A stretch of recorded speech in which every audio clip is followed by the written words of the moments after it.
بسم الله الرحمن الرحيم.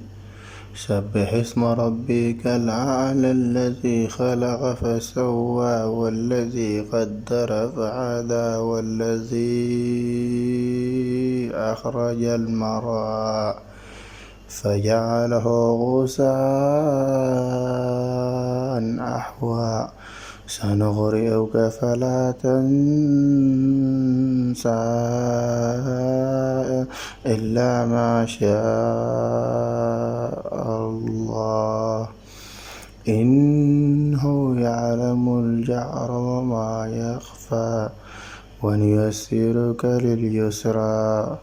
فذكر إن نفعت الذكرى سيذكر من يخشى ويتجنبها الأشقى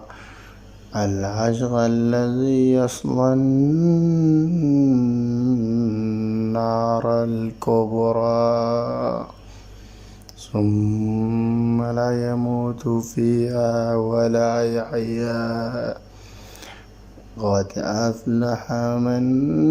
تزكى وذكر اسم ربه فصلى